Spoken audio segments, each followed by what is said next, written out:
Tasya Gyananjana Salakaya Chakshurunmilitam Mena Tasmai Shri Gurave Namaha. So we'll continue reading Srila Prabhupada Lilamrita by Srila. Chapter 1. Abhay Charan De was born into an India dominated by Victorian imperialism. Calcutta was the capital of India, the seat of the Viceroy, the Earl of Elgin and King Cardin, and the second city of the British Empire. Europeans and Indians lived separately. Although in business and education they intermingled, the British lived mostly in central Calcutta amidst their own theatres, racetracks, cricket fields, and fine European buildings. The Indians lived more in North Calcutta.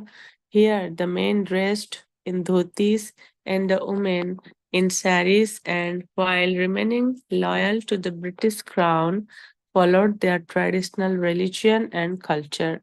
Abhay's home at 151 Harrison Road was in the Indian section of North Calcutta. Abhay's father, Gaur Mohan De was a cloth merchant of moderate income and belonged to the aristocratic Suvarna Vanik merchant community.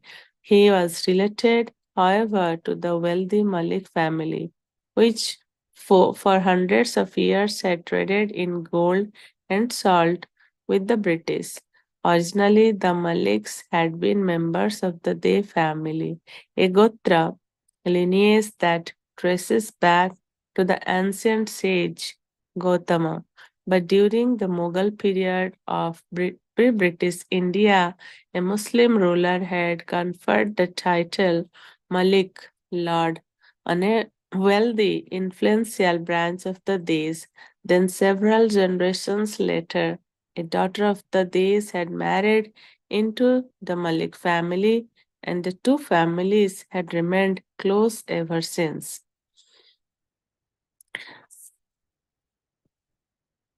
An entire block of properties on either side of Harrison Road belonged to Loknath Malik, and Gaur Mohan and his family lived in a few rooms of a three-story building within the Malik properties. Across the street from the De's residence was a Radha Govind temple where for the past 150 years the Maliks had maintained worship of the deity of Radha and Krishna. Various shops on the Malik properties provided income for the deity and for the priest conducting the worship. Every morning before breakfast, the Malik family members would visit the temple to see the deity of Radha Govinda. They would offer cooked rice, kachoris, and vegetables on a large platter and would then distribute the prasadam to the deity's morning visitors from the neighborhood. Among the daily visitors was Abhay Charan, accompanying his mother, father, or servant. Srila Prabhupada. I used to ride on the same perambulator with Siddheswar Malik. He used to call me Moti, Pearl, and his nickname was Subidhi. And the servant pushed us together. If one day this friend did not see me, he would become mad. He would not go in the perambulator without me. We would not separate even for a moment. As the servant pushed the baby carriage into the wide expanse of Harrison Road, timing his crossing between the bicycles and horse-drawn hackneys, the two children in the pram gazed up at the fair sky and tall trees across the road. Sounds and sights of the hackneys with their large wheels spinning over the road caught the fascinated attention of the two children. The servant steered the carriage toward the arched gateway within the red sandstone wall bordering the Radha Govinda Mandir. And as Abhay and his friend rode underneath the ornate metal arch and into the courtyard. They saw high above them two stone lions, the heralds and protectors of the temple compound, their right paws extended. In the courtyard was a circular drive, and on the oval lawn were lampposts with gaslights and a statue of a young woman in robes. Sharply chirping sparrows fitted in the shrubs and trees or hopped across the grass, pausing to peck the ground, while chorus of pigeons cooed, sometimes abruptly flapping their wings overhead, sailing off to another perch or descending to the courtyard. Voice chattered as Bengalis moved to and fro, dressed in simple cotton saris and white dhotis. Someone paused by the carriage to amuse the golden skinned boys with their shining dark eyes. But mostly, people were passing by quickly, going into the temple. The heavy double doors leading into the inner courtyard were open, and the servant eased the carriage wheels down a put deep step, and proceeded through the foyer, then down another step and into the bright sunlight of the main courtyard. There they faced a stone statue of Garuda, perched on a 4 foot column, the carrier of Vishnu. Garuda, half man and a half bird, kneeled on the knee, his hands folded prayerfully, his eagle's beak strong, and his wings poised behind him. The carriage moved ahead past two servants, sweeping and washing the stone courtyard. It was just a few paces across the courtyard to the temple. The temple area itself, open like a pavilion, was a raised platform with a stone roof supported by stout pillars 15 feet tall. At the left end of the temple pavilion stood a crowd of worshippers, viewing the deities on the altar.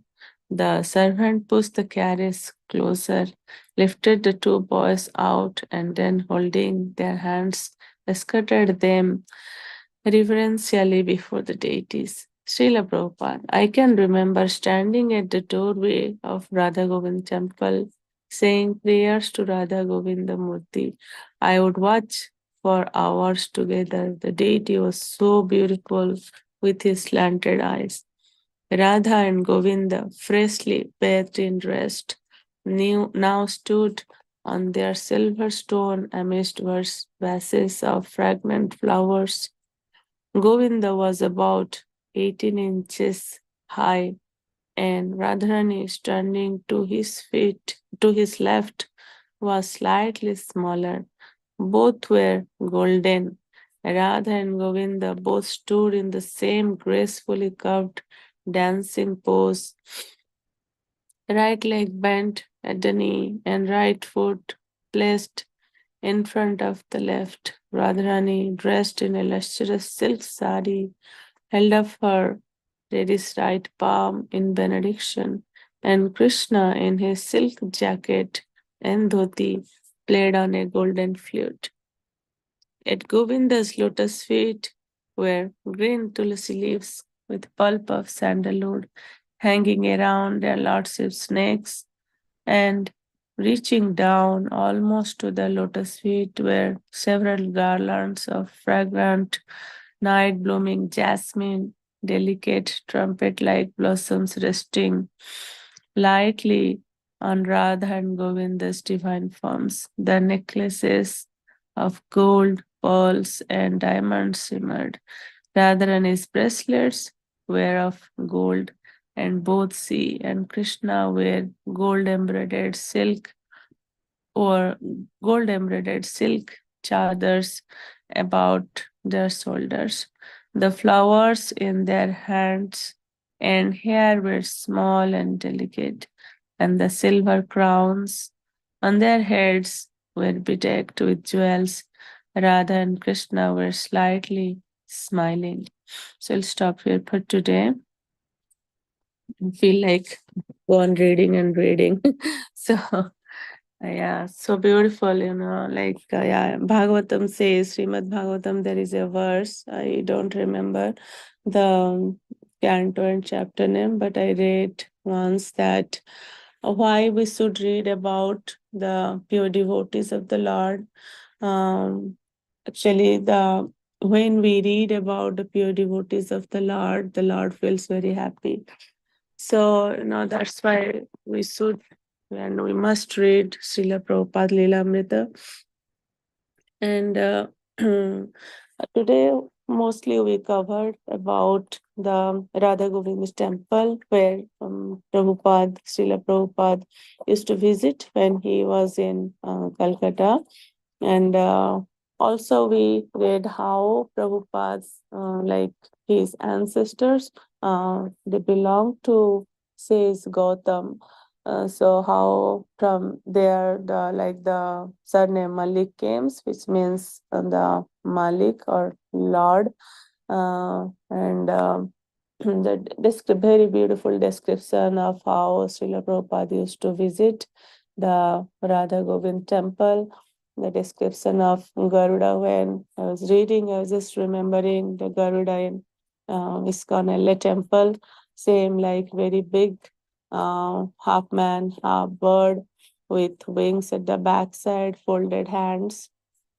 And so beautifully, it's described here about the Radha Govind temple, 18 inches tall. Lord Krishna was 18 inches tall. To his left was Srimati Radharani. And the time they're wearing like gold and pearl jewelries and beautiful outfits, how various flowers and tulsi garland was offered to the deity. And yes, it's like yeah, I think it's very straightforward description of the temple and how Srila Prabhupada used to visit the temple. So yeah, now you can go for chanting.